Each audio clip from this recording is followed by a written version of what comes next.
que llega a nosotros como luz. De ahí se dan los procesos biológicos, la fotosíntesis, de ahí se da la vida, como la entendemos en este campo de frecuencias. Si no estuviera el Sol, no habría vida de la manera que la entendemos. ¿Dónde estaba sentado yo? De alguna manera, este cuerpo electrónico es un ser solar. Sin el Sol no habría vida de la manera que lo entendemos. Y el Sol juega un rol fundamental, y todas las culturas a través de todos los tiempos comprendían la importancia del Sol. Hoy en día la ciencia lo investiga cada vez más a fondo. Desde hace aproximadamente 20 años ya hay 4 satélites que controlan constantemente la actividad del Sol.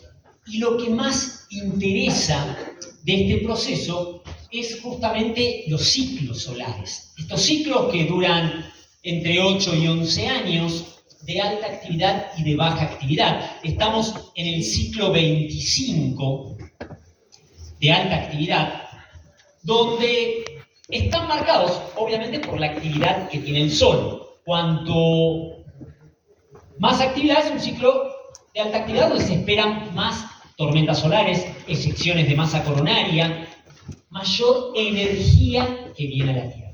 En los ciclos de baja actividad se espera que las tormentas, las eyecciones de masa coronaria, sean muy bajas o casi nulas. Pero últimamente, desde hace varios ciclos, se ha comprobado que la actividad del Sol se ha incrementado, y ya no importa que sea un ciclo de baja actividad o de alta actividad, las tormentas solares son cada vez más constantes y cada vez más potentes. La tormenta solar es una gran cantidad de energía que puede llegar a la Tierra. No necesariamente todas las manchas que pueden producir una tormenta, una emisión de masa coronaria, llegan a la Tierra. Depende de dónde esté dando la vuelta la Tierra, en qué lado del Sol se está dando ese proceso. Pero para tener una idea, esto es una gran cantidad de energía que llega a la Tierra. La NASA clasifica las tormentas en letras A, B, C, M, X. La A es la más débil, la X es la más potente. Cada uno está subdividida del 1 al 9. A1 es la más débil, la X9 es la más potente, y es una escala exponencial. Por lo tanto, la X1 es 100 veces más potente que la M1. Estas semanas que acaban de pasar hubo mucha actividad solar. Hubo tormentas clase M, por ejemplo, y se espera que venga una clase X. Pero para tener en cuenta la cantidad de energía, en marzo 8 del 2012 hubo una tormenta solar categoría X5. No era de las más potentes. Era en escala más potente, pero quedaba a las 6, las 7, las 8 y las 9. Y de esa tormenta la NASA dio mucha información. Dijo que la cantidad de energía que había llegado a la Tierra era aproximadamente de 26 mil millones de kilowatt hora. Kilowatt hora es una medida de consumo eléctrico, ¿no? Si ustedes agarran su factura de la luz, está por kWh. Ellos decían que si hubieran podido capturar esa energía y utilizarla, hubieran podido alimentar el consumo de las casas, no de industria, de las casas de la ciudad de Nueva York durante 2 años. Eso para el 2012, capaz no alcanzaría para 2 años, pero imagínense que es casi la cantidad de energía que se consume en Argentina en 3 semanas, en industria y en casas. Una cantidad de energía increíble que viene en una sola tormenta solar. Por suerte, toda esa energía no entra a la Tierra. ¿Se imaginan el costado que tendrían si entrara todo eso? Está la magnetosfera, el escudo magnético, que nos protege de las tormentas, de ese viento solar, de esas tormentas electromagnéticas que llegan a la Tierra. Antes se decía que la Tierra era el único planeta del sistema solar que tenía un escudo magnético. Hoy se sabe que Mercurio lo tiene, pero ninguno tan potente como el de la Tierra. Gran parte de todas esas tormentas son enviadas de vuelta hacia el espacio. Sin esa magnetosfera, sin ese escudo magnético, la vida aquí en la Tierra, de la manera que lo conocemos, sería imposible. que esa tormenta electromagnética choca contra ese campo, genera procesos. Y hay parte de esas tormentas que logran penetrar la ionosfera, que es la parte de más arriba de la atmósfera, que tiene una carga positiva, por lo tanto envía toda esa energía hacia la Tierra. Lo primero que se ve afectado por las tormentas electromagnéticas, las tormentas solares, son todos los equipos electrónicos. Una descarga electromagnética afecta a cualquier equipo electrónico. Especialmente los satélites, que son los primeros que están ahí arriba, que por más que están protegidos contra las tormentas, se ven afectados. Satélites de GPS, satélites de comunicación, de telefonía satelital, son los primeros que se ven afectados. Cualquier descarga electromagnética deja de juego cualquier equipo electrónico. Las estaciones espaciales, tanto la rusa como la americana, se han visto afectadas por tormentas solares. De por sí, si recuerdan la película Matrix, cuando entraban los pulpos a atacar la nave de ellos apretaban un botón para frenar esas máquinas, y era un pulso electromagnético, porque apaga todos los equipos electrónicos, inclusive la nave en la que estaban ellos. La tormenta solar más fuerte que se tiene registrada es de 1859, el evento Carrington. Carrington, un astrofísico amateur, fue el que registró este evento, por eso quedó marcado como el evento Carrington. Principio de septiembre de 1859. Esa tormenta se calculó que fue de categoría X40. Tan potente que las auroras boreales y australes se vieron hasta el sur de Inglaterra, hasta el norte de Sudamérica. Tan potente que quemó todos los equipos electrónicos que había en ese momento. Lo único que había, el telégrafo. No donde hubo operadores de telégrafo que ellos declararon que hasta sufrieron descargas eléctricas tan potentes que no pudieron trabajar. Y otros operadores que al día siguiente fueron a trabajar y con los equipos, las baterías que estaban quemadas y demás, pudieron seguir transmitiendo, dada la carga eléctrica que había en la atmósfera. Un evento que dicen que tiene un ciclo, como todo el Sol tiene un ciclo, como la Tierra tiene un ciclo, como todos los planetas tienen un ciclo, que tiene un ciclo entre 150 a 200 años. Pasaron 164 años de ese evento. ¿Se imaginan una tormenta solar del nivel del evento Carrington hoy en día? Donde casi dependemos para todo de la electricidad. Ni que hablar cómo nos comunicamos, cómo nos alimentamos. Porque hoy en día cruzamos y compramos algo, pero eso tiene toda una distribución detrás, donde en gran parte depende de una energía que lo mueva, que depende de la electricidad. La manera en que manejamos el dinero, cada vez manejamos menos dinero en papel. Es todo electrónico, son todos números en computadoras. Y cuando necesitamos dinero en papel, vamos a una máquina con un plástico a buscar ese papel. Una tormenta de esas características hoy en día sería un cambio total. De estar viviendo en el 2023,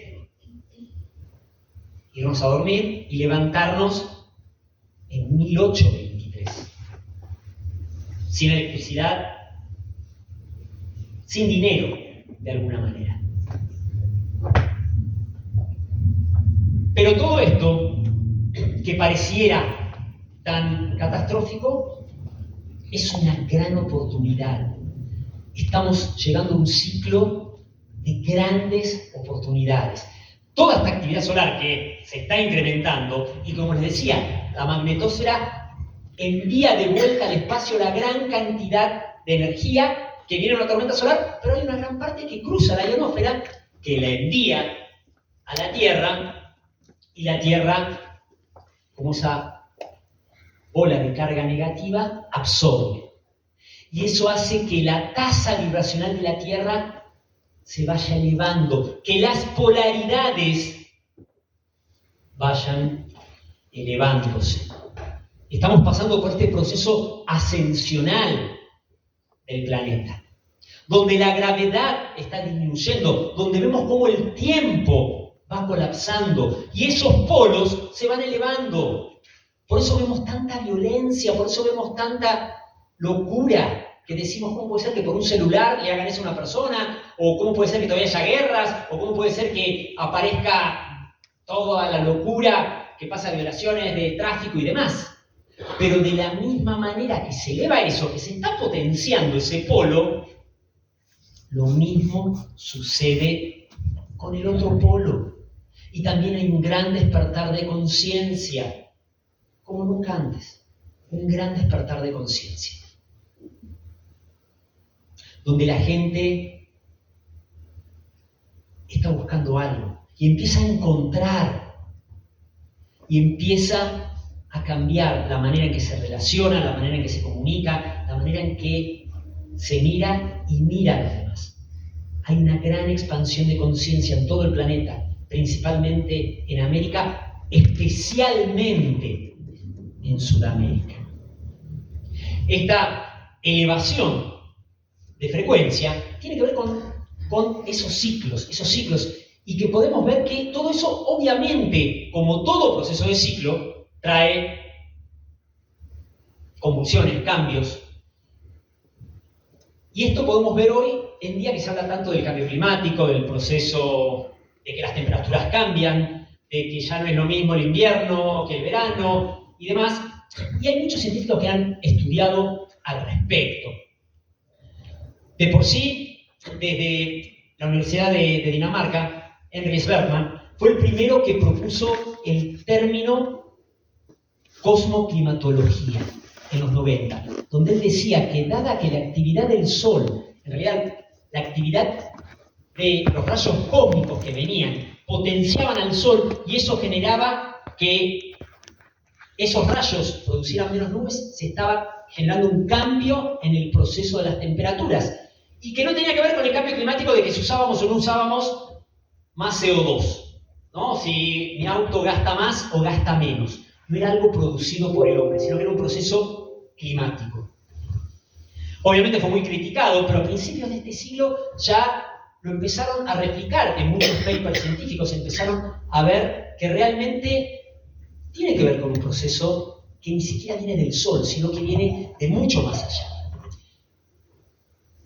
El profesor Usonsky había advertido ya que en los años 90 que la actividad del Sol se había incrementado desde la mitad del siglo pasado mucho más de lo que en los últimos 2000 años había estado activa. Todo esto lleva a ver realmente que tiene que ver con ciclos entre 2000, casi 13.000 años, que tiene que ver con la precisión de los equinoccios. El eje de la Tierra, que va girando de forma ovalada y que se mueve 1 grado cada 70 años. Ahora, todos han escuchado, estamos entrando a la era de Acuario, saliendo de la era de Piscis, porque justamente el fondo de las estrellas al momento del equinoccio pasa de Piscis a Acuario. Y ese proceso tarda aproximadamente por convenio 2060 años, porque se mueve 1 grado cada 70 años. Cada era son 2060 años aproximadamente. Las 12 vueltas son 26.960 años aproximadamente. Y cuando se empezó a investigar todo esto, lo último nosotros tenemos como presente que las civilizaciones empezaron después de la última glaciación, a partir de 12.000, 13.000 años, que ahí empezó la civilización a los varios años después, ¿no? Y donde ya hubo varios procesos, como Pablo Laviolette, que decía que en realidad ese proceso de glaciación se había terminado por un gran proceso cósmico. Una gran tormenta solar, un gran proceso que había generado como un reseteo y que era un ciclo. Y también, aquí Robert Koch fue el primero en plantear que una civilización mucho más avanzada hace aproximadamente 12.000, 13.000 años. Él decía que la esfinge en Egipto tiene marcas de erosión, que no es de lluvia, sino que de inundación.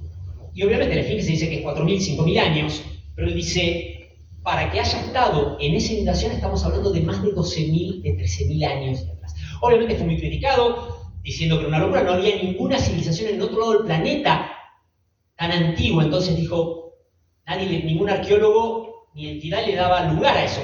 Hasta que en los años 90 también se descubrió en Turquía Göbekli Tepe. Esa ciudad, ese templo, mejor dicho, que se ha excavado nada más que un 30%, con columnas gigantescas que tienen relieve en piedra tallado de aproximadamente más de 11.600 años. Como una gran civilización que de alguna manera tenían conocimientos, tenían información. Y en estos tiempos, esos ciclos se vuelven a cumplir. Tiempos que han sido anunciados por muchas culturas a través de todos los tiempos. Exacto. Esto no es nuevo, esto ha ido pasando, esto lo podemos ir entendiendo en varios ciclos, todo en el universo se mueve a través de fractales y se van replicando, estos movimientos que se van replicando. Para entender esto y entender de lo que hablamos, vamos a hablar de un proceso que es el día solar. Nosotros vamos a entender algo en la historia cercana nuestra, que es un día, es la vuelta de la Tierra sobre sí mismo, un año es la vuelta que tarda la Tierra alrededor del Sol. Ok, ya podemos entender eso de alguna forma más sencilla. Primero hay que entender que el Sol también está en movimiento, que obviamente esto no tiene que ver con algo geocéntrico. El Sol está bien lejos en la galaxia y está en medio de lo que se conoce casi como un páramo o un desierto estelar. Está ni siquiera en ningún brazo, está como en el campo vive el Sol. Entre medio de dos brazos galácticos ahí vive el Sol con todo su sistema, y aquí también existe un día y un año. Un año es lo que tarda el Sol en dar la vuelta al centro de la galaxia. ¿Cuánto dura un año solar? 250 millones de años. O sea, en un año solar nacieron y murieron los dinosaurios. No nos interesa. Es demasiado tiempo. Lo único que nos interesa es un año solar. Un día solar. ¿Qué es un día solar? El Sol, como todo, gira alrededor de algo. Principalmente gira alrededor de la estrella Sirio. Si todos ubican o no ubican Sirio, ¿vieron las Tres Marías? Cuando se ven las Tres Marías, que no se ven todo el año, el cinturón de Orión, cuando se ve el cinturón de Orión, más hacia el centro del cielo, se ve como una cuarta María que brilla muy fuerte en una tonalidad celeste, azul. Es la estrella que más brilla en el cielo. La estrella. También tenemos, por ejemplo, a Venus al atardecer, que brilla más, pero no brilla, sino está reflejando el Sol. La estrella que más brilla en el cielo, es decir, de las que titilan, esa es Sirio. El Sol gira alrededor de Sirio. Pero Sol y Sirio en su conjunto giran alrededor de Pléyades. ¿Ubican Pléyades? Está las Tres Marías, el cinturón de Orión. De un lado está Sirio, del otro lado está Pléyades. Las 7 cabritas, las 7 hermanas, las 7 Pléyades. De las Pléyades, de hecho, el Sol es una Pléyade. Nosotros no lo vemos porque estamos adentro del sistema, mirando desde el sistema. El Sol es la octava Pléyades. De hecho, el sistema de Pléyades son casi 150 estrellas.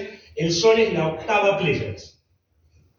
Pero todo el sistema de Pléyades gira alrededor de una de las Pléyades que se llama Alción. El giro del Sol alrededor de Alción le toma 25.625 años. Esto le hace entrar y salir de la campana térmica de la galaxia, del espacio más céntrico de la galaxia. Esto es lo que transforma en un día y una noche galáctica. De estos 25.625 años, más o menos está la mitad de día, la mitad de noche. 13.000 de día, 13.000 de noche, más o menos, porque no es exacto, pero más o menos ese tiempo. Cuando Fede decía, las civilizaciones más antiguas, 12.000 años, estamos hablando de que nosotros recordamos el último media vuelta del Sol, que en realidad es la última noche galáctica. Recordamos en la historia la última media vuelta del Sol.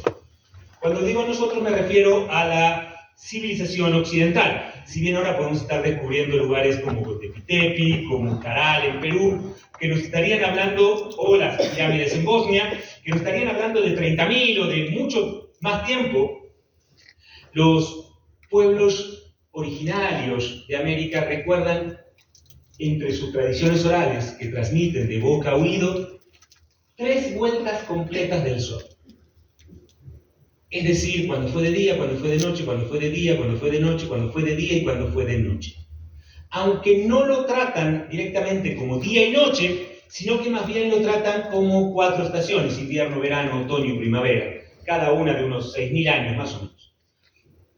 Y ellos recuerdan esos 3 pasajes, nosotros, y recuerdan 3 más antiguas como mito, recuerdan como historia, como nosotros podemos recordar a Egipto, 3 vueltas completas del Sol. Y recuerdan 3 más antiguas, nosotros las 3 vueltas las recordamos como mito. Le llamamos Atlántida, Mu o Lemuria, o si no, en todo caso, Hiperbórea también. Y eso lo podemos reconocer como mito. Estos 4 lo recuerdan como que fueron historias que realmente iban sucediendo y que realmente iban pasando. La historia de la humanidad es como un poquito más antigua de que todo lo que hablamos o recordamos en su momento.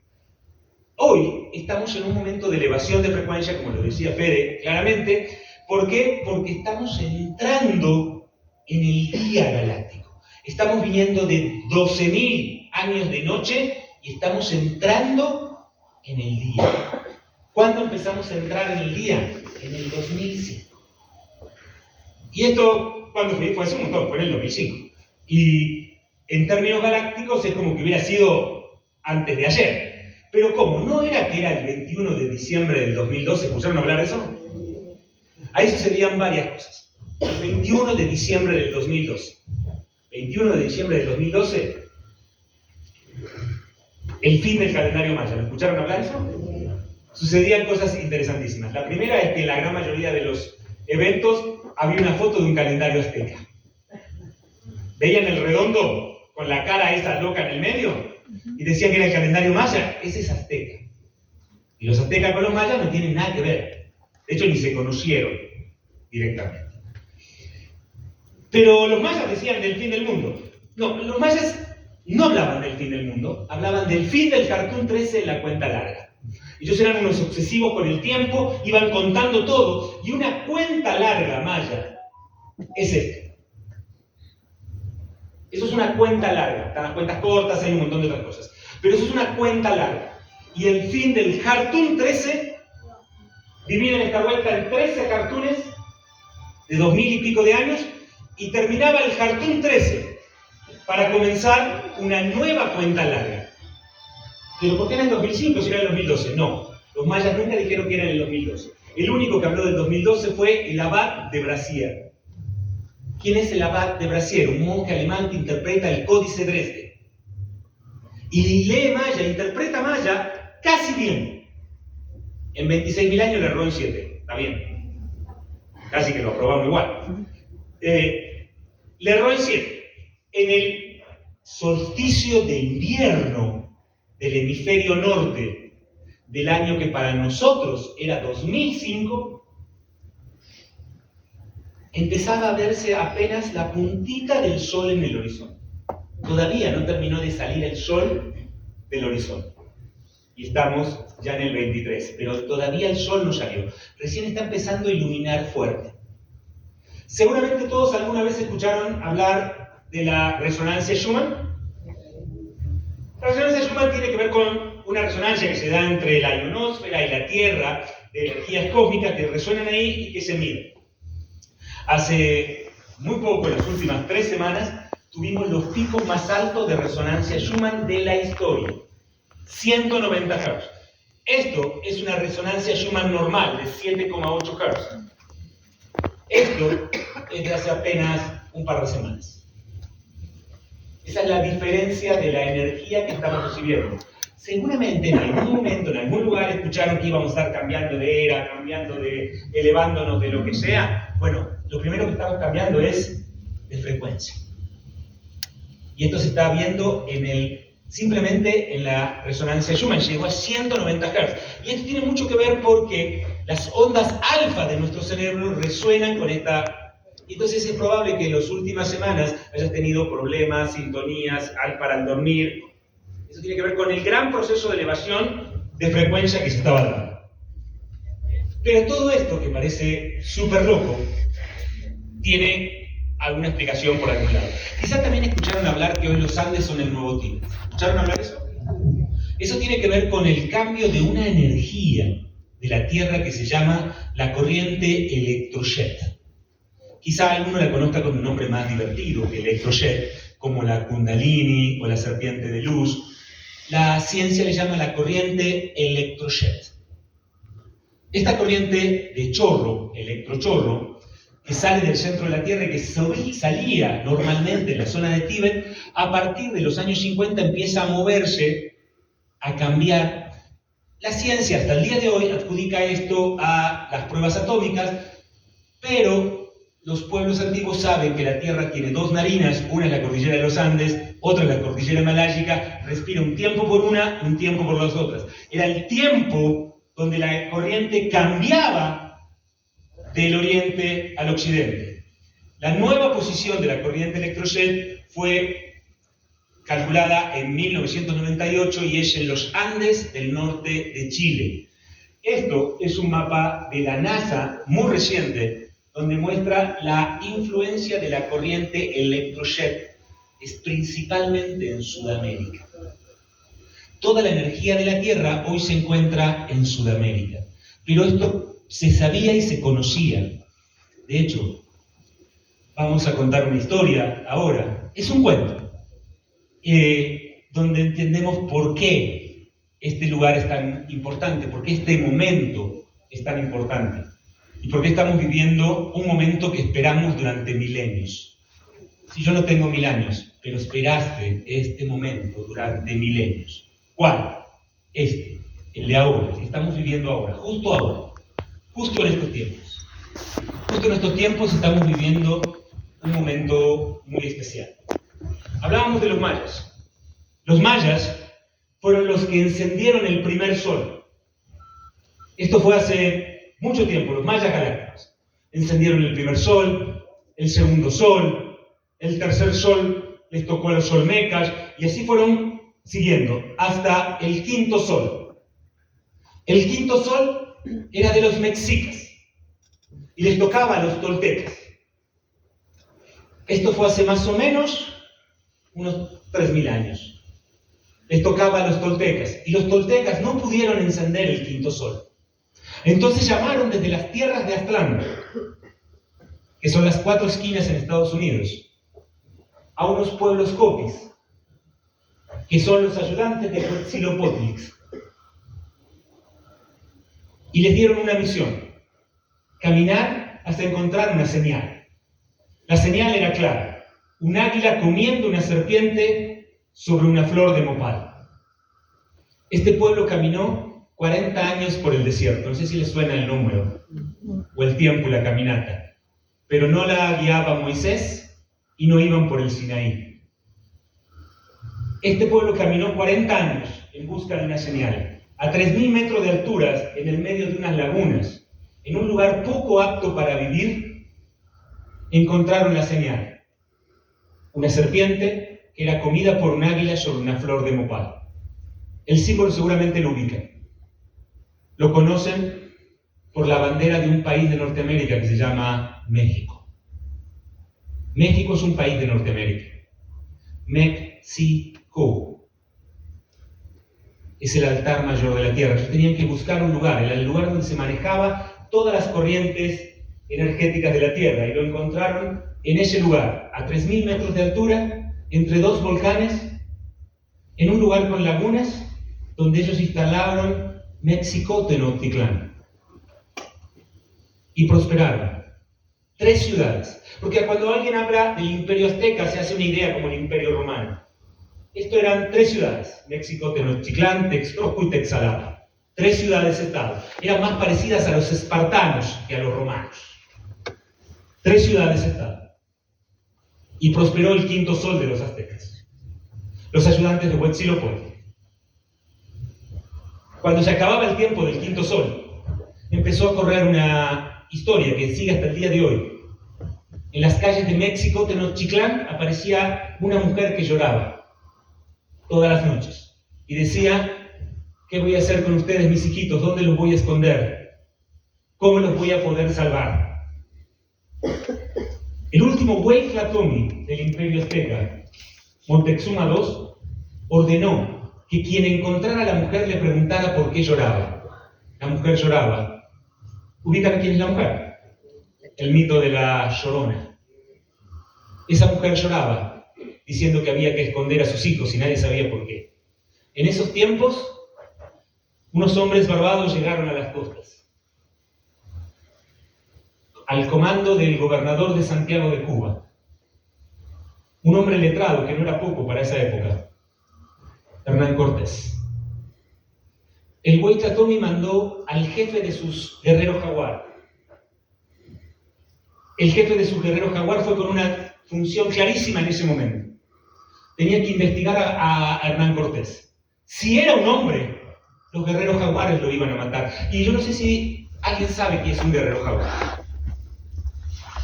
Las crónicas españolas, no aztecas, las crónicas españolas cuentan que un guerrero jaguar con un mazo de obsidiana peleaba contra 14 españoles con acero y los vencía. Cuando los españoles, después de la conquista, tuvieron un problema con los japoneses en las islas del Pacífico, los japoneses mandaron samurái y vencían a las tropas españolas. La única forma que tuvieron los españoles de defenderse es llevar guerreros jaguar. Los guerreros jaguar pelearon contra los samuráis y los vencieron. Esos eran los guerreros jaguar. Los guerreros jaguar tenían una sola misión. Si Hernán Cortés no pasaba las pruebas que le iban a poner, y era un hombre, lo iban a matar a él y a todos los que venían. Pero Hernán Cortés pasó todas las pruebas que le pusieron. Les pusieron un montón de pruebas para ver si él era un hombre o un dios. Y Hernán Cortés pasó todas las pruebas. Entonces volvieron y le dijeron: es un dios.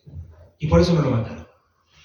Y lo mataron en México Tenochtitlán. De hecho, con tanta autoridad que le dieron el palacio de Moctezuma I, del padre de Moctezuma II, y Hernán Cortés se pone a vivir en el palacio de Moctezuma. Al poco tiempo se dieron cuenta que Hernán Cortés no era un dios. Tardaron como 1 año y medio en darse cuenta. Eso se produjo en lo que se llamó la Noche Trágica. La Noche Trágica, Hernán Cortés toma prisionero a Moctezuma II, el jefe de los guerreros jaguar, Cuauhtémoc, rodea el palacio donde estaba Hernán Cortés. Hernán Cortés obliga a Moctezuma a salir a tranquilizar a la gente. El guerrero jaguar lo mata a Moctezuma pensando que los había traicionado, y en una sola noche vence a todos los españoles, que no se pueden llevar nada y se escapan sin nada de México Tenochtitlán. Entre esos pocos que se escapó, ¿quién estaba? Hernán Cortés. Suerte tuvo.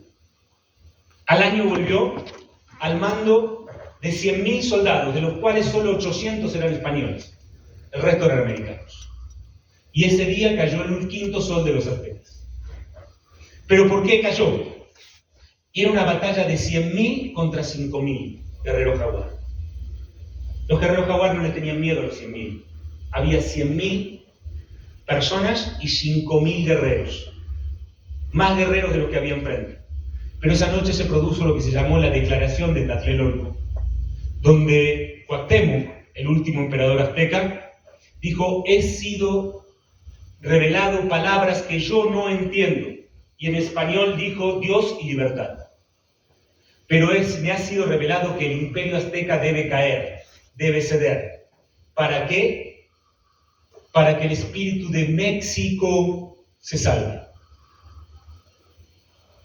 En un tiempo determinado va a volver el azteca y va a volver el maya.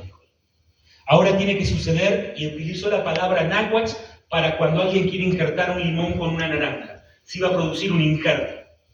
Y obliga y manda a los guerreros jaguar a una batalla ritual. Una batalla que ellos peleaban para perder. Si no, los guerreros jaguar quizá hubieran vencido a los 100.000. Pero fueron, pelearon y perdieron. Se dejaban matar, era parte del juego. Pero con un detalle: el jefe de los guerreros jaguar, Cuauhtémoc, no se mató. Temas. Los políticos a veces hacen esas cosas. Y entonces no se mató. Él dijo: yo me quedo para cuidar a la gente. A los 2 años le pasó algo, ¿no? Pero venga. 1521 en la fe. Cae el imperio azteca. No había sexto sol. No había esperanza. Hernán Cortés no hace algunas cosas muy bien. El rey ordena al obispo Zumárraga y a 12 sacerdotes a empezar la evangelización.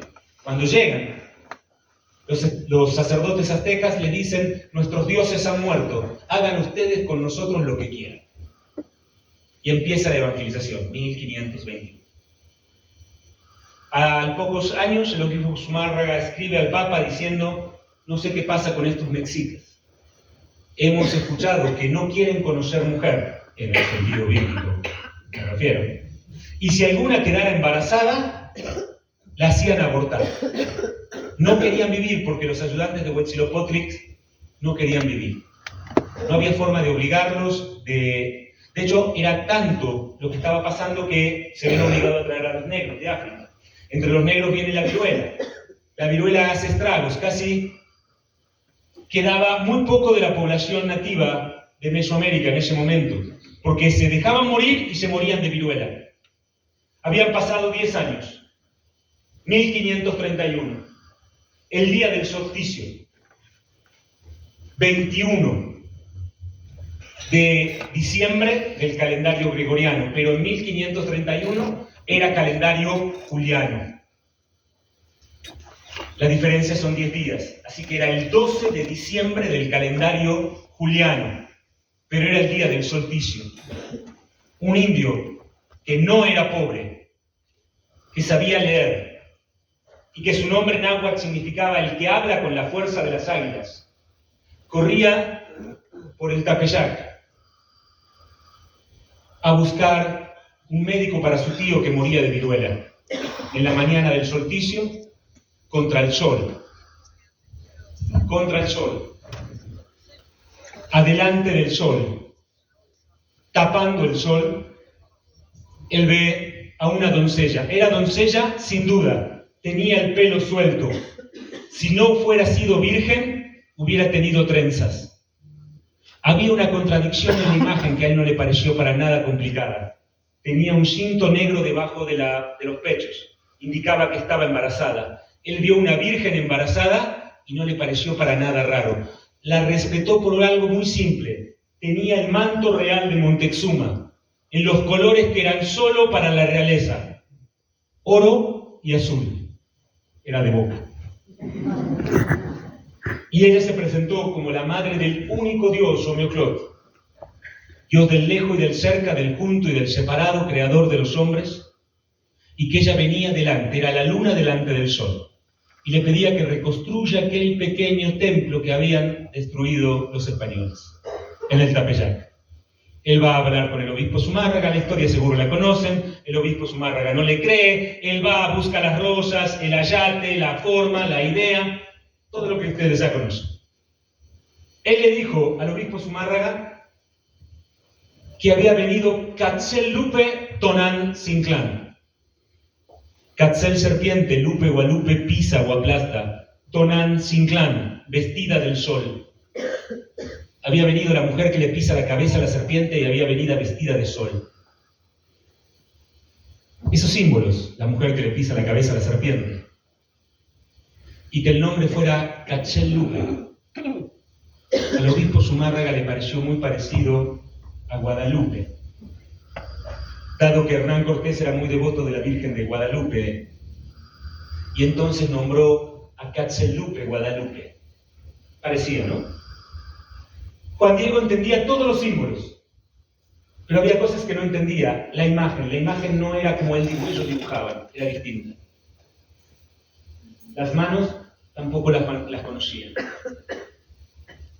Para él era la Catzellupe, la Tonantzin.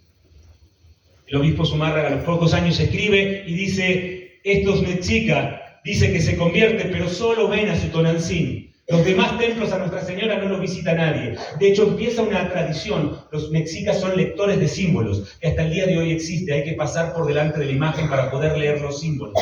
¿Qué símbolos? El pelo suelto, que está embarazada, que es real, que hay un niño águila que tiene con una mano el manto del cielo y con otra mano las flores de nopal. El momento del cielo y la tierra juntos. Era el gran momento. Comenzaba la sexta luna, que anunciaba un sexto sol. Entonces los mexicas dejan de morir.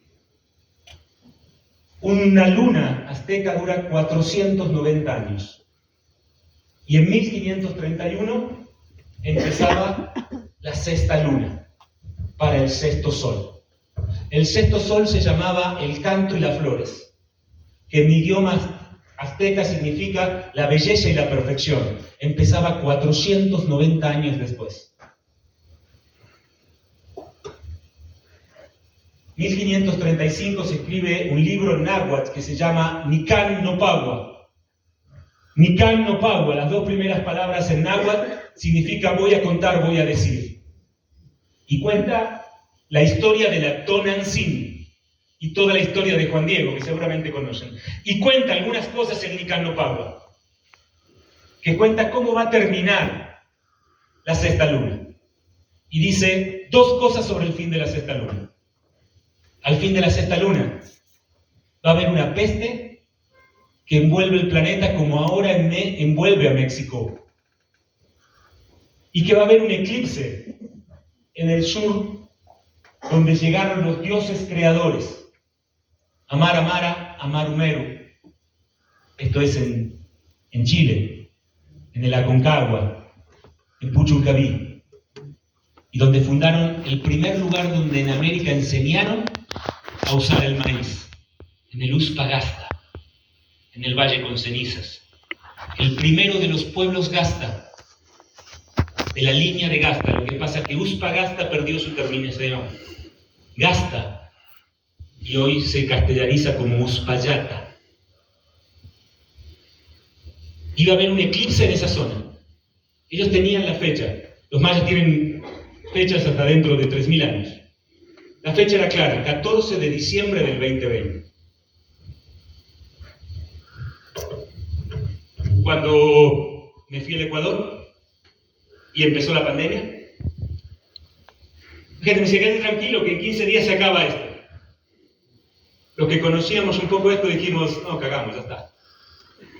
Dura hasta el 20 de diciembre.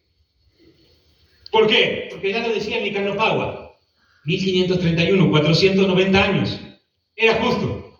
Estaba la peste, real o no, da lo mismo. Estaba. Como lo decía el Nican Nopahua. Pero el Nican Nopahua decía otra cosa más rara todavía. Que todos los ojos del planeta iban a estar sobre el eclipse.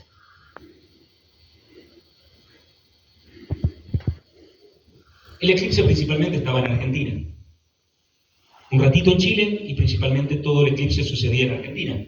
Esa era la marca del eclipse. Todos los ojos del planeta en Argentina. Argentina no es un país importante. En Chile no saben qué pasa en Argentina. En Uruguay no tienen ni idea. No es noticia, no somos noticia. ¿Cómo iban a hacer para estar todos los ojos del planeta en Argentina? En un eclipse. Pero pasó algo los últimos días de noviembre del 2020, ¿se acuerdan? ¿Se acuerdan qué pasó? Un tipo que se venía muriendo hace 10 años, se murió los últimos días de noviembre del 2020. El mundo habló de él. Vinieron de todo el mundo. Sí. El año pasado murió Pelé, ¿se acuerdan? No, pues una cosa súper armada, súper lógica. Hicieron una cosa súper coherente en el Maracaná. En algún lado habrá salido alguna nota de la muerte de Pelé. Nosotros nos mandamos un show de megáfono, de espectáculo. Salimos en todo el mundo. Todos vinieron a ver la muerte de Maradona. La muerte de Maradona hizo que hubiera equipos periodísticos en todo el mundo que fueron y publicaron el eclipse en todos lados.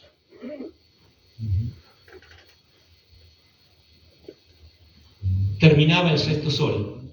Terminaba la sexta luna, empezaba el sexto sol. Pero esto no era solo hasta ahí. Los queros. Que no es verdad que los queros no existían, no estaban escondidos. En las quinchas del virreinato del Perú figuraban los queros. Los queros bajaron, como todo el Tihuantinsuyo, cuando en 1817 un correntino llamado José se convirtió en protector del Perú.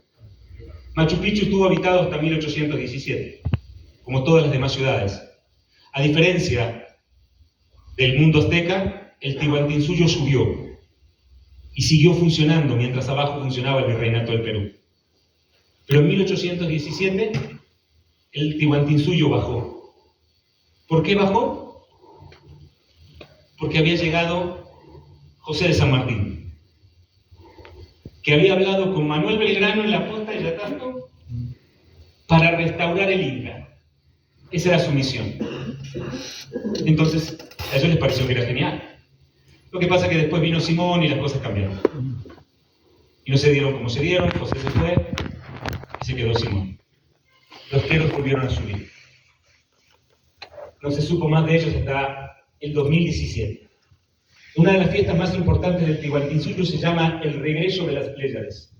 Las Pléyades están unos 280 días en el cielo y casi unos 90 días se esconden durante el invierno. Cuando Orión se va al horizonte, las Pléyades desaparecen del cielo. Y un día, muy pronto, las Pléyades vuelven al cielo. La fiesta se llama el regreso de las Pléyades. ¿Por qué? Porque empieza la primavera. Se puede volver, se pasó el invierno. Ese detalle es muy importante en el altiplano. Se pasó el invierno, se podía vivir otra vez. En 2017, en el regreso de las Pléyades, aparecieron los queros con el emblema del sol en sus ropas originales y dijeron que el tiempo ya estaba. Leyeron el calendario de la Puerta del Sol de Tiahuanaco que nadie podía leer y explicaron que los tiempos estaban. Que quedaban 6 años, 3 desgarros, 3 grandes desgarros, y que a partir de ese año empezaba el Mistay y el Pachacútec. Vaya a saber qué significaba. Y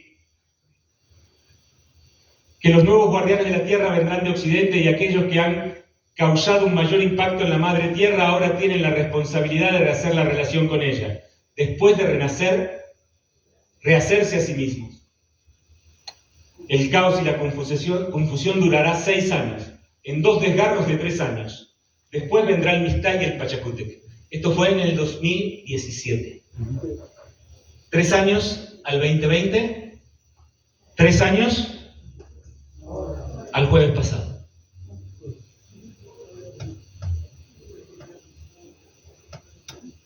El Mistay es el tiempo del amor, el Pachacútec es el cambio, la nueva oportunidad del tiempo. Pero será simplemente las locuras de una gente de Perú y una gente de México. O En Australia, los aborígenes creían que en este tiempo la serpiente arcoíris que separa el mundo espiritual del mundo de los humanos se transforma en el puente arcoíris. Y esperaron casi 5.000 años el momento del puente arcoíris. Es ahora, cuando la serpiente arcoíris, que cuida el mundo espiritual para que no puedan llegar los humanos, se transforma en el puente arcoíris. Estamos en el gran momento. Da igual que vos pienses que estás en el peor momento. Como decía Fede recién, la energía está llegando y hace tanto ruido, o mucho más ruido el árbol que cae que el bosque que crece. Y llegamos a pensar que estamos en el peor momento. Que en cualquier momento Putin se levanta una mañana loco y estamos en el mejor momento. En el momento del gran cambio de frecuencias. El momento que estuvimos esperando durante eones. Pero la gran clave de esto es dónde estás poniendo la atención. La atención está en que se va a caer el sistema financiero, en que la Agenda 2030, en que nos van a envenenar a todos con las vacunas. ¿Dónde está tu atención en este momento? Pero están pasando cosas terribles, están fumigando. ¿Dónde está tu atención en este momento? ¿En el gran momento o en el peor momento? ¿Dónde está tu atención? Es lo que entra en tu vida. Pero ¿qué están pasando las dos cosas. ¿Dónde estás poniendo la atención en este momento? Eso termina siendo la gran clave. El gran apoyo solar nos informa hasta de formas biológicas. Tenemos que comprender que todos estos procesos y todas estas creencias, podemos decir, que tenían esos pueblos, está en nosotros potenciarlas y hacerlos que sucedan, que se dé ese gran paso, esa gran maravilla. Comprendiendo que toda actividad solar sí afecta nuestro cuerpo físico, nuestro equipo electrónico con el que nos movemos. Ya a principios del siglo pasado, un ruso, Alexander Chechevsky, hizo la relación de más de 2000 años de la actividad solar con los grandes eventos de la humanidad, donde ponía con cada pico solar cómo se daban grandes eventos, tanto de inventos, de creaciones, de avances, como de grandes revoluciones. Él estuvo varios años preso en Rusia porque cuando Stalin se enteró, tiempo después, que le había dicho que la revolución bolchevique se debía a la actividad solar que se había incrementado y no realmente a una revolución del proletariado, obviamente lo metieron preso para que se retractara. Nunca lo hizo. Tiempo después los científicos, tanto en Oriente como en Occidente, corroboraron esa correlación entre la actividad del Sol y la respuesta de los humanos. Las tormentas solares obviamente que causan angustia, ansiedad, estrés, aumentan hasta un 40% los ataques cardíacos, pueden provocar ACV, pero también generan grandes avances, grandes inventos, grandes procesos. Todo va a depender de dónde está nuestra atención, por lo tanto, de nuestra frecuencia. El doctor Becker, en su libro El cuerpo eléctrico, fue el primero que en Occidente empezó a hablar de cómo todos los seres vivos, no solo las personas, sino que los animales también tenían una corriente continua que se podía medir más allá del cuerpo y que era afectada por la actividad del Sol. Y esto realmente nos lleva a decir la atención ahora más que nunca. Porque estos eventos lo que van a generar es que va a haber una gran energía que está entrando, no es que cuándo va a venir, ya está llegando. Va a depender cómo estoy yo en el camino.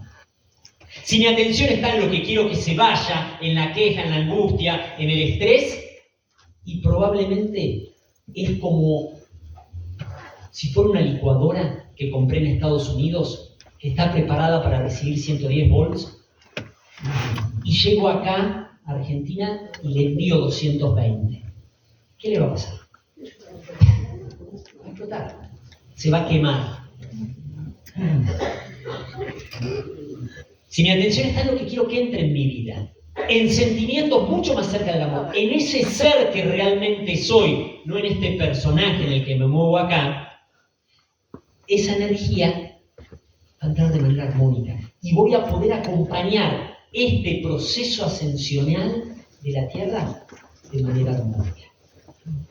Es una gran oportunidad como nunca antes existió.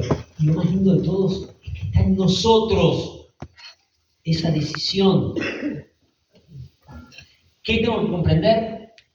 Que donde está mi atención y nadie, absolutamente nadie, puede llevar mi atención hacia donde yo no quiero que vaya. Nadie, ni los Illuminati, ni el gobierno mundial, ni mi pareja, ni mi vecino, ni los malos. Nadie. Yo manejo mi atención. Donde está mi atención va a generar la calidad del sentimiento en el que me muevo. Más cerca del amor, más ese ser, energía que realmente soy, o más cerca de mí. Más potencias o más limitaciones. Y eso va a generar un encaje de frecuencias, con situaciones, con personas. Por lo tanto, el resultado. Y esto es lo que pasa en todo. Entonces, si no me gusta el resultado que estoy teniendo, ¿qué es lo que tendría que hacer? Cambiar la atención. Exactamente. Tan simple como eso. Pero a veces decimos, no necesariamente simple es sinónimo de fácil. ¿Cómo cambio mi atención? ¿Cómo cambio mi atención? Tengo muchas maneras de poder cambiar la atención. Algo tan simple como escuchar música. La música tiene una frecuencia y me puede elevar. Y es una energía que no pide permiso, atraviesa paredes y me cambia, me eleva. Entonces, tengo música que me pone muy bien, me cambia, me hace poner en otro estado, en otra frecuencia. También puede ser compartir con esa gente que digo, esa gente que te levanta. Simplemente vas, te tomas unos mates, compartís un café y ya salís con otra frecuencia. ¿Por qué? Porque la atención de ese ser está en otro lado. Su campo electromagnético está irradiando toda esa potencia. Yo voy abierto a eso y cambio mi atención y me elevo. Compartir con esos seres que nos gustan. Hasta a veces, capaz no lo puedo hacer personalmente, hasta chateando, pero ya cambiando ahí mi atención.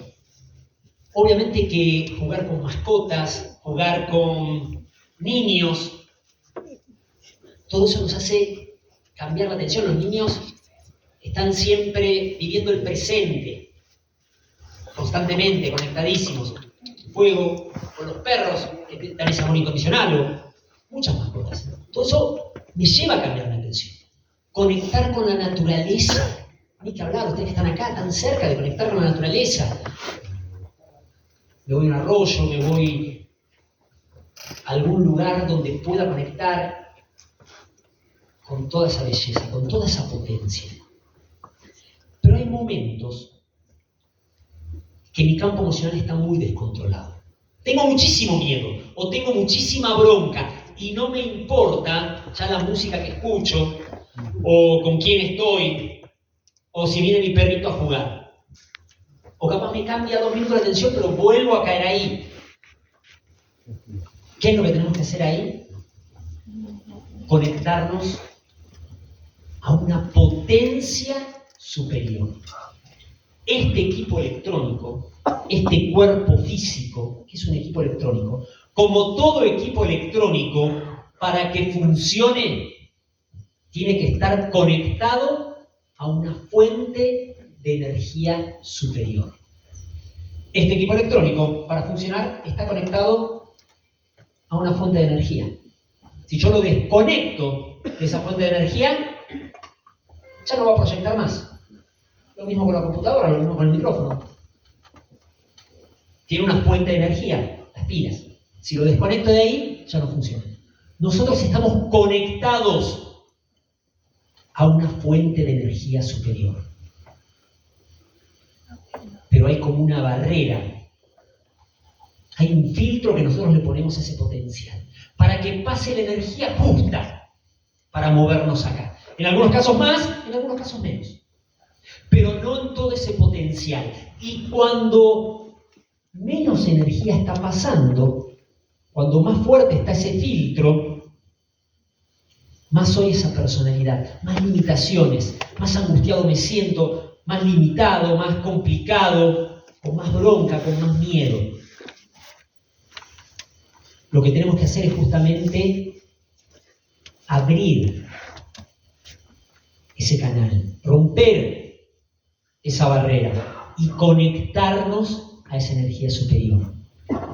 Y eso es donde justamente ese pequeño órgano en el centro del cerebro, que es la glándula pineal, juega un rol fundamental. Es ese botón de encendido que permite que este equipo electrónico se encienda en el más alto voltaje. Se encienda en toda su potencia. Y esa es la mejor manera de cambiar nuestra atención, desde la horizontalidad hacia la verticalidad, hacia esa fuente, hacia ese origen, que cada uno lo puede ver como lo quiera ver. Dios, el universo, la divinidad, el punto cero, es una fuente de energía superior, de donde esa energía viene.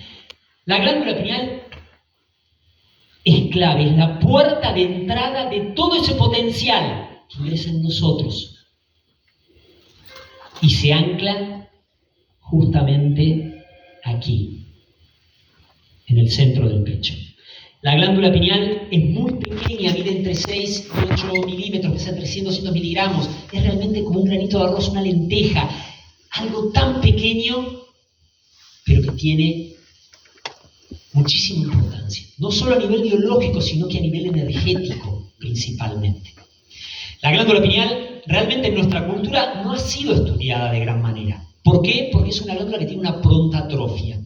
Por lo tanto, siempre se la consideró como un órgano vestigial, que había quedado como parte de la evolución.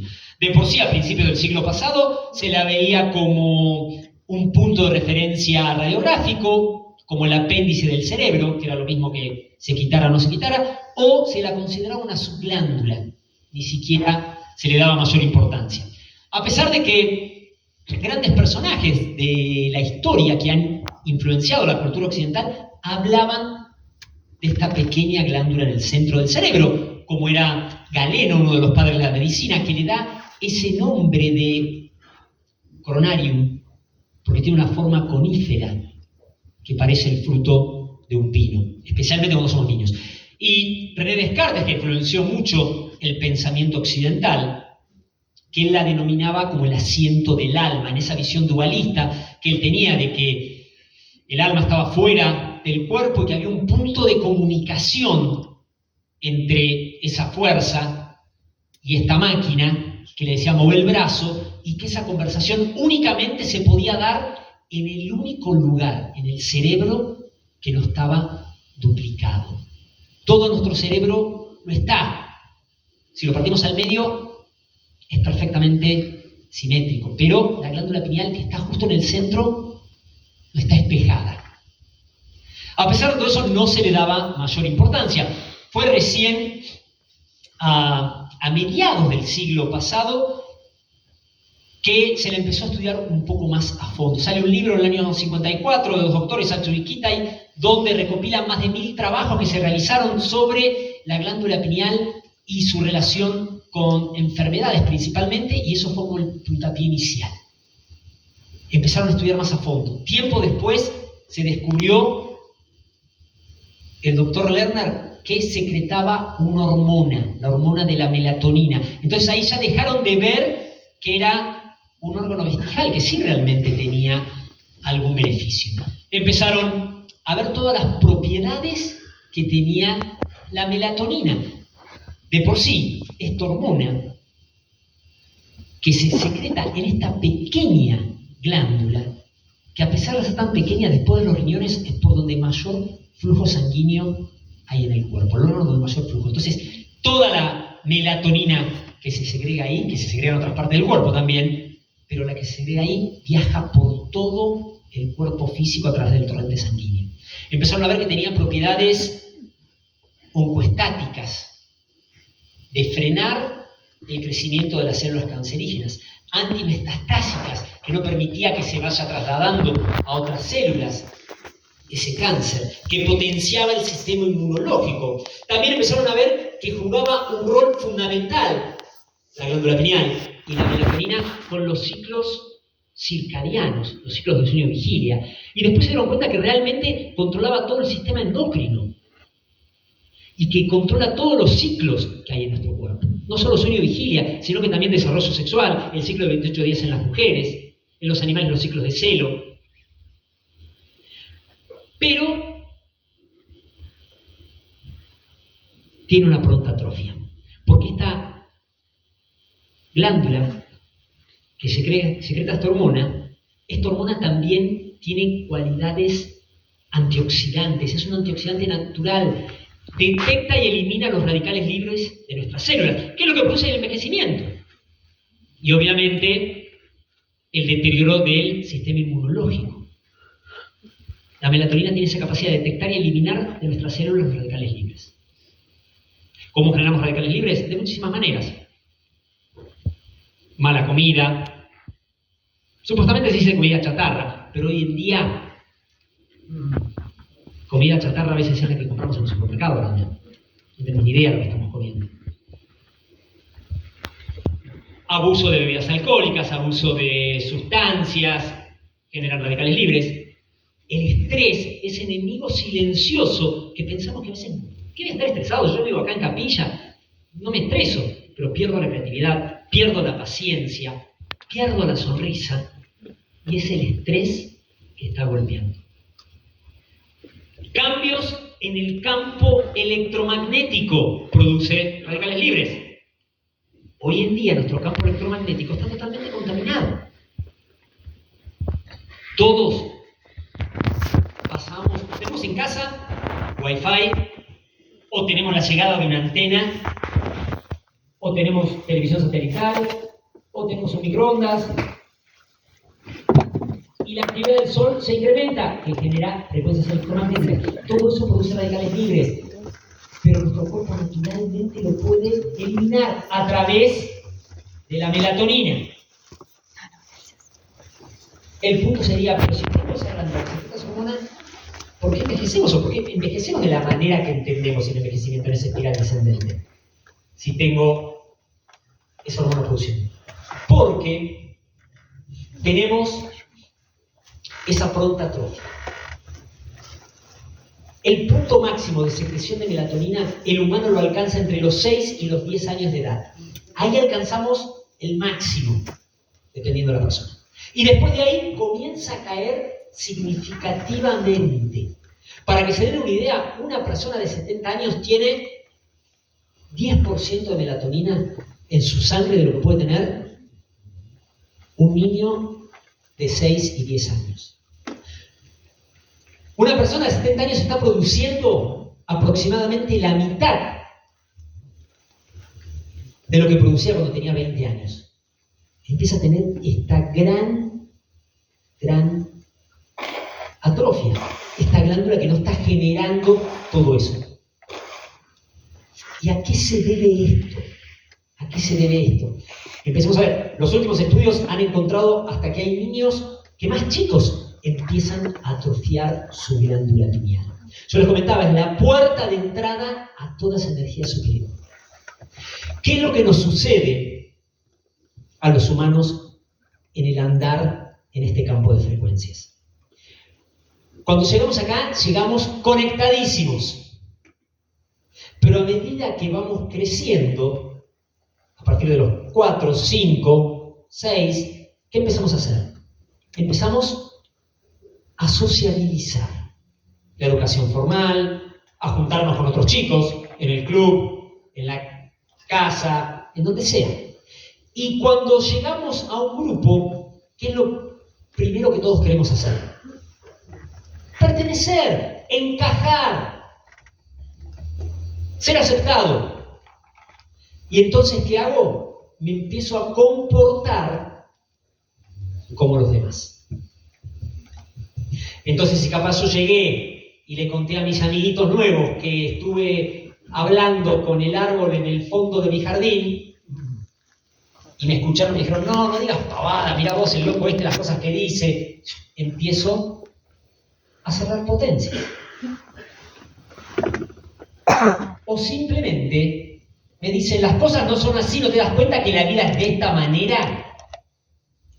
Y entonces me empiezo a mover de esa manera. ¿Y qué hacemos principalmente? A partir de ahí, cambiamos lo que sentimos por lo que pensamos. Y ya no me muevo por lo que siento, sino por lo que pienso. Y estudio lo que pienso que va a ser mejor, aunque sienta hacer otras cosas.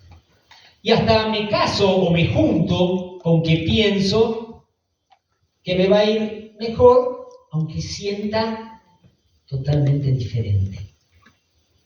Y cada vez más me voy alejando de esa conexión. Que para eso vine. Para eso vine también a este campo de frecuencias. A perder esa conexión para después recuperarla. Por eso llegó un tiempo que decís, ya está, pará, no puede ser, no es por acá. Yo sé que hay otra cosa. Y es ahí cuando empezás a recuperar esa conexión. Por eso, a nivel biológico, ese proceso energético, ¿cómo se refleja? Con la atrofia de una pequeña glándula en el centro del cerebro. Que es el centro energético realmente que estamos olvidando de alguna manera. Nuestra atención se va de la verticalidad a la horizontalidad casi totalmente. Y me empiezo a identificar casi en su totalidad con esa imagen que me devuelve el espejo. Obviamente que hay muchos factores externos que biológicamente afectan la glándula pineal. El principal, que lo habrán escuchado muchísimo, el flúor, que tanto se habla. El flúor que está presente en las pastas de dientes, ya hay muchas pastas que no lo tienen, en las aguas embotelladas en muchos casos, en distintos productos. Obviamente que tiene un proceso que afecta. ¿Cuál es el tema de la pineal? Que está fuera de la barrera hematoencefálica del cerebro. Hay una barrera de sangre alrededor del cerebro que protege que químicos que tenemos en nuestra sangre no lleguen al cerebro. La pineal está fuera de esa barrera. Por lo tanto, todo lo que ingresa al sistema sanguíneo puede llegar a la pineal, donde tiene grandes concentraciones de calcio. Por lo tanto, el flúor se puede pegar mucho ahí. Pero también está el aspartano, también hay muchas cosas. Pero lo importante de esto es que tenemos que darnos cuenta de quiénes realmente somos, que soy mucho más que este cuerpo físico. Por lo tanto, si alguien dice, ay, es que bueno, es que yo consumí mucho de esto, yo no sé qué hice de esto. Aunque no tuviera glándula pineal física, me hubieran hecho una pinealoctomía, el proceso lo puedo realizar exactamente igual, porque el origen es la energía, la materia es el resultado. Y hay que comprender que hay una diferencia entre la activación y la estimulación de la glándula pineal. Hay grandes procesos de estimulación que se realizan, y sobre todo se realizaban tiempos atrás cuando los procesos vibratorios del planeta eran diferentes. Con plantas sagradas, donde se podía estimular este centro, acceder a otros niveles de conciencia. Pero a medida que se iba el efecto de eso, se va todo. Porque es una estimulación. Lo mismo con la música, lo mismo con las imágenes. La activación es un proceso interno y permanente. La activación permite que se recuperen todas las potencias a nivel energético y a nivel biológico.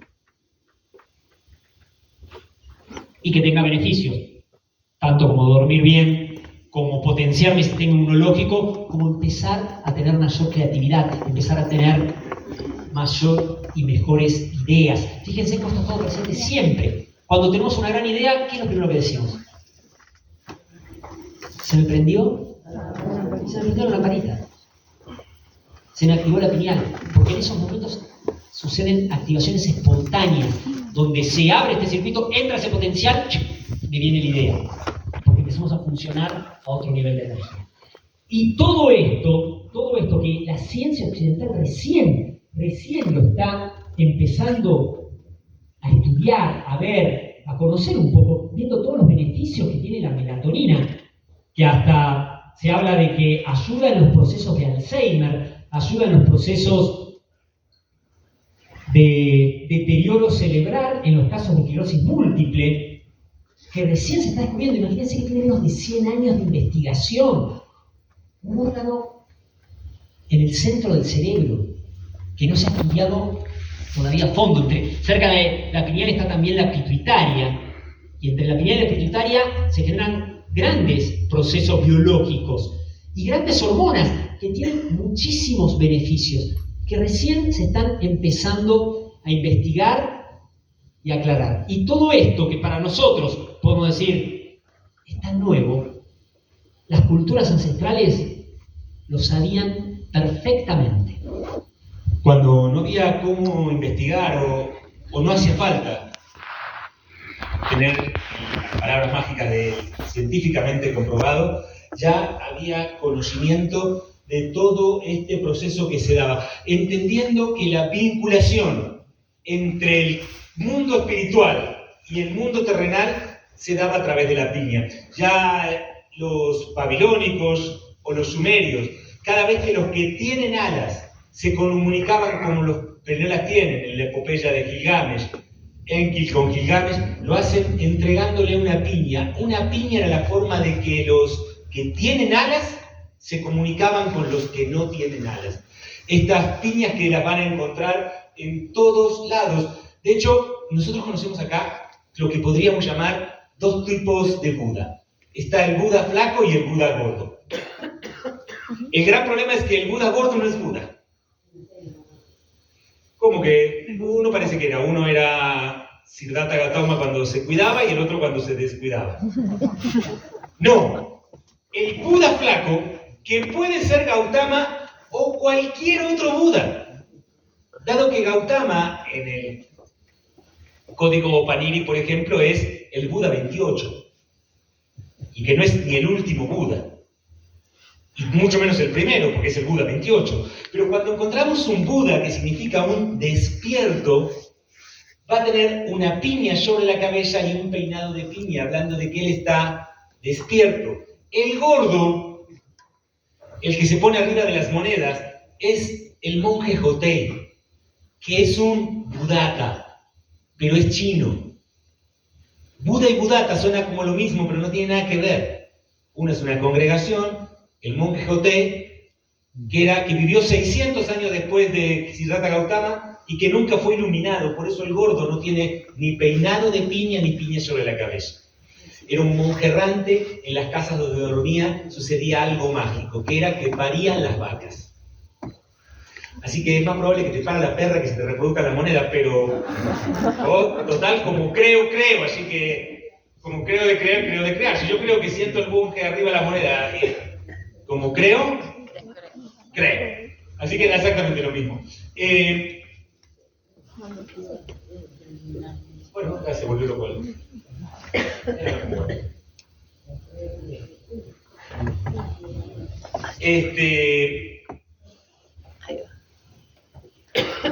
Hay un símbolo que está muy relacionado con este proceso, y es el símbolo del... Antes de llegar a él. en el 12 más 1. Este, por si no lo ubican, este es Quetzalcóatl, la serpiente emplumada, que ya parece una piña y que tiene un collar que tiene 12 piñas. 13, 12 más 1. Sí, el 12 más 1, este símbolo que tiene que ver mucho con las frecuencias, con la elevación de frecuencia. 12, 13, 14, la frecuencia en el proceso de la conexión. Siempre en todos estos símbolos, el 13 no es igual a los 12, porque el 13 es la barrera de frecuencias. Jacob y las 12 tribus de Israel, Zeus y los 12 olímpicos, Anu y los 12 Anunnakis. Siempre era el proceso de este 1 más 12. 12, 1, 13, 14.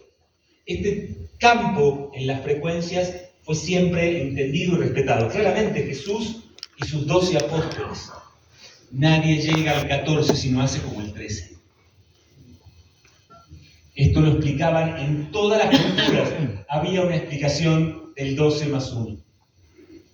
La cultura egipcia, que es, al ser influenciadora de la cultura griega, termina siendo la que más influye sobre la cultura occidental, no solo nos traspasó esto de la inspiración, de inspirarme, de que me inspiro a través del Theos Nustos, sino hay algo que crearon los griegos que a nosotros nos llega como la mitología egipcia, que la mitología egipcia no es nada más que un invento griego para poder entender los griegos lo que creían los egipcios.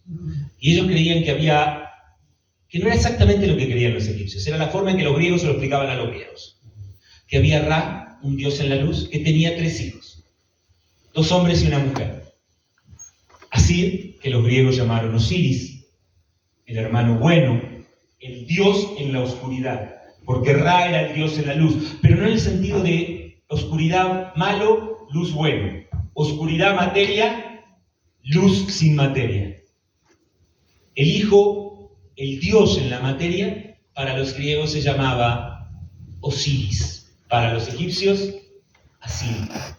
Y era representado por un tallo que terminaba en una piña a la que subían 2 serpientes. Pero ese dios en la oscuridad tenía un hermano malo que significaba la maldad, la avaricia, la desconfianza. Los griegos dijeron que se llamaba Set. Set mata a Osiris y parte su cuerpo en 14 partes. Otra vez los 13 y los 14. Parte su cuerpo en 14 partes. Él tenía una hermana buena que los griegos dijeron que se llamaba Isis. Que esta hermana buena tenía un hijo adoptivo que los griegos dijeron que se llamaba Anubis. Anubis, conocimiento, Isis y amor. Amor y conocimiento salen en busca del hombre Dios, pero no encuentran las 14 partes. Encuentran solo 13. Ya no se podía 14. Solo 13. Y lo reconstruyen por un instante.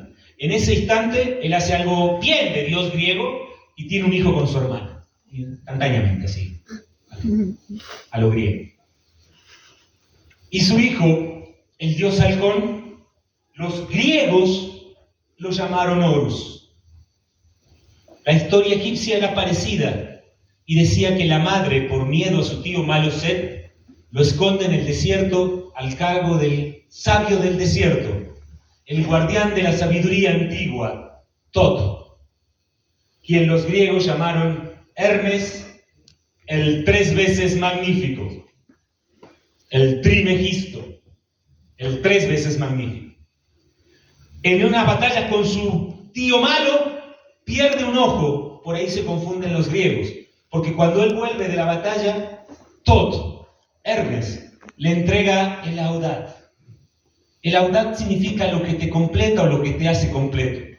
Cuando los griegos vieron la forma del Audat y la historia del dios halcón que había perdido un ojo, le llamaron a esto el ojo de Horus. Pero en egipcio se llama Audat. Lo que te completa o lo que te hace completo, donde la magia reside. La magia para un egipcio significa todo aquello que no puedo entender su origen. Ellos tenían el ministerio de la magia, el que pelea con Moesh. Pero la Audá era esto. Simplemente el corte transversal del cerebro. La pineal, la pituitaria. Todo está ahí. Ellos estaban hablando de un punto en el centro de la cabeza. Este mismo punto está en el patio de la Piña en el Vaticano, frente a un sarcófago sin tapa, como en la gran pirámide, en la Cámara del Rey, con 2 ibis egipcias, el ave que los griegos llamaron fénix, el ave que resurge de sus cenizas. Y esto está en el patio de la Piña, en el Vaticano. La piña y la inmortalidad. Pero quizás simplemente es algo que no sabían dónde poner. Entre la pineal y la pituitaria encontramos muchas culturas que hablan del famoso tercer ojo. El famoso tercer ojo no es la pineal, no es la pituitaria, es el espacio entre la pineal y la pituitaria. El chakra Hasna no es la pineal ni es la pituitaria, es el espacio entre la pineal y la pituitaria. Chakra, luz que gira, Hasna, visión. El 6º chakra. Aquí no hablaban de chakras porque no hablaban sánscrito. No veían luces que giran, veían bandas de energía, chumpis, cinturones. Veían 7 chumpis y cada chumpi tenía un ñahuín, un ojo. Y había 7 chumpinawins, ojos del cinturón. Estos ojos del cinturón, las bandas de energía tenían un ojo, que eran 7. Había un chumpinawin que tiene distintos nombres en distintos lados, porque eso pasa mucho con el quechua. En distintas regiones se nombran las cosas de distintas maneras. En muchos lugares se lo llamaba de distintas maneras, pero siempre tenía que ver con el lugar donde Inti se amarraba, donde Inti se agarraba. Esto se encontraba en el cuerpo y en la tierra, en la ruta de Huiracocha. En el cielo también aparecía, en la Upuchacana, pero también aparecía en la tierra. Este camino de Huiracocha, donde la pineal estaba representada por Machu Picchu, el lugar donde Inti se amarraba, donde Pachatata se amarraba. Está Pachamama, está Pachatata. Donde esto se amarraba. Esto sucedía ahí. ¿Entre dónde? Entre el espacio entre la pineal y la pituitaria. La pineal que tiene una punta, la pituitaria que tiene 2 lóbulos. Se forma un triángulo. Ese triángulo que permitía el acceso a lo superior. Eso lo encuentran en todas las culturas, como el famoso triángulo con el ojo en el medio. Los Illuminatis, los masones. Sí, el ojo del gran arquitecto, el ojo que todo lo ve. Pero al mismo tiempo, también en la Edad Media, cuando se quería representar al Cristo, se le pintaba un ojo con un triángulo en el medio, hablando de la conexión del Cristo. O en el Santísimo, en las iglesias o en las catedrales, o en la Declaración de la Libertad de la Revolución Francesa. Bueno, aquí no se ve bien, pero en libertad, igualdad y fraternidad, aquí está el triángulo en el ojo en el medio, arriba de la Declaración de la Libertad en la Revolución Francesa. En todos lados van a encontrar el triángulo con el ojo en el medio, ese punto de acceso de lo invisible a lo visible. De hecho, esta historia la hemos repetido a lo largo de la historia, nos las hemos contado. En una historia que seguramente de chicos conocieron, de grandes la vieron o la contaron por ahí en algún lado. Una historia que nunca se sabe si es verdad o mito. Y es la historia de Ricardo Corazón de León. ¿La escucharon alguna vez? Ricardo, Corazón de León, gobernaba el reino con mano firme y justa. Un día, Ricardo Corazón de León partió a las cruzadas, se fue, no estaba más en el reino. Entonces, 2 súbditos tomaron el control del reino. El sheriff de Nottingham, el hermano Juan, ¿se acuerdan de la historia? ¿El sheriff de Nottingham o el hermano Juan? ¿La reserva de poder o el núcleo de poder? Cuando el rey no está más en el trono, sus dos súbditos principales toman control del reino. La reserva de poder está ubicada en la zona del estómago. Es donde asientan los sentimientos. En el estómago, está claro, ¿no? Cuando alguien está enamorado no tiene mariposas en el corazón. Y cuando alguien tiene mucho miedo no decimos que es un estornudador de miedo. Nos referimos siempre a porciones digestivas, porque pareciera que aquí es donde asientan los sentimientos o las emociones. Cuando Ricardo Corazón de León esto estaba quieto como una taza de leche. Y los sentimientos podían ser, pero cuando ya no estaba, y esto toma el control del reino, esto pasa de la alegría al llanto, la tristeza a la felicidad, manejado por el control ¿de qué? De la atención. Y lo hace pasar del llanto a la alegría, de la tristeza a la felicidad, generando caos y descontrol en todo el reino. Pero el problema más complicado no es cuando éste toma el control del reino, sino cuando lo toma el núcleo de poder. El núcleo de poder está en la zona genital. Es un centro impresionantemente poderoso. El centro creativo quizá más fuerte que tenemos. Tiene tanta potencia creadora que en este campo de frecuencias puede hasta crear vida. Pero cuando toma el control del reino y lo toma en baja frecuencia, puede crear abusos y perversiones. Pero la historia cuenta que un día Ricardo volvió de las cruzadas y cuando el rey retorna a su trono, no tuvo que pelear ni con el sheriff de Nottingham ni con su hermano Juan, porque en el momento que Ricardo vuelve al trono, los súbditos inmediatamente se alinean a él. Y vuelve la armonía a todo el reino. Muchas veces nos preguntan, sí, está bien, la activación de la pineal, el encendido del cardíaco, ¿y qué hago con todos los otros centros? Cuando el rey retorna a su trono, todos los súbditos se alinean a él. Durante las épocas de la noche, lo que hacían muchos seres en una tarea titánica era encender de abajo hacia arriba. En el campo atómico de la polaridad separada iban encendiendo cada centro, con la posibilidad cierta de encenderlo bien o encenderlo mal. Algunos procesos de yoga kundalini que salían mal, porque era el ser, personalidad, el ser de este campo, tratando de encender el proceso. Dada la diferencia de frecuencia, él iba tratando de encender el proceso. Algunos salían bien, muchos salían mal, porque no había frecuencia para otra cosa. Tuvieron que esperar el momento preciso, para que las frecuencias planetarias se empiecen a alinear, para que ya no haga falta,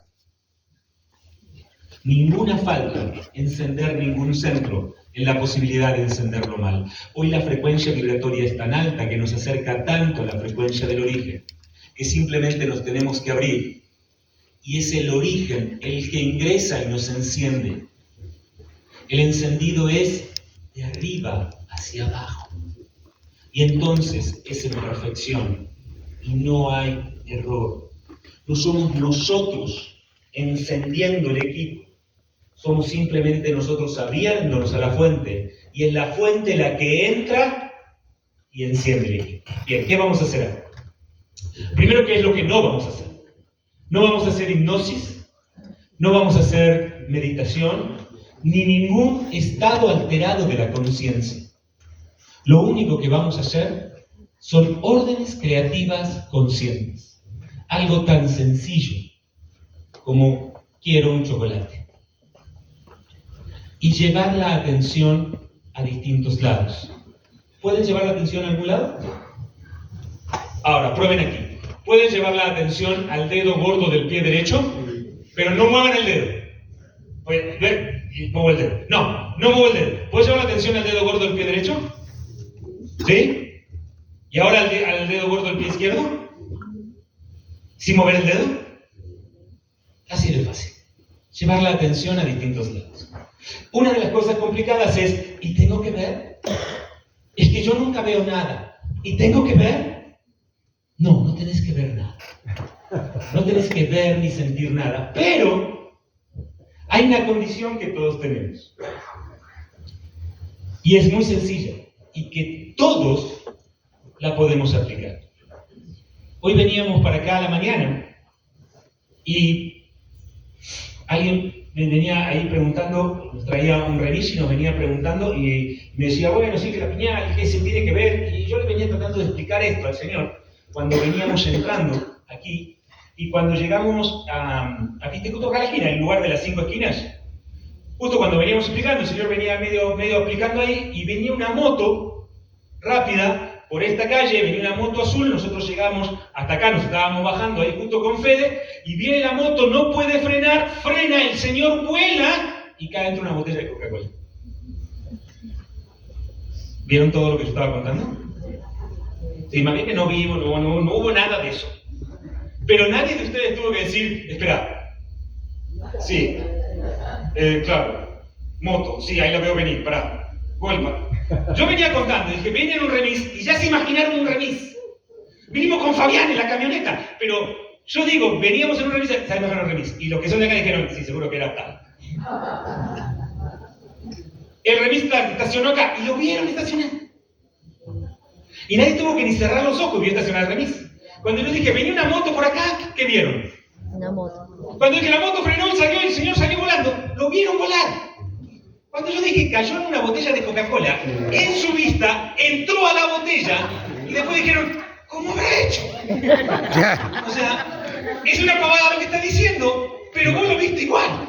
Sí. ¿No es cierto? Exactamente igual. Si ahora cuando estamos haciendo el ejercicio decimos, hay una perla incandescente en el centro de la cabeza. ¿Qué hay? La perla. Lo que no veo la perla, da igual, como la moto está. Claro. ¿Se entiende eso? Vamos. Bien. Vamos a sentarnos con la columna recta, vamos a poner un poquito de música que vaya acompañando aquí el proceso. Lo fundamental. Hay gente en el baño.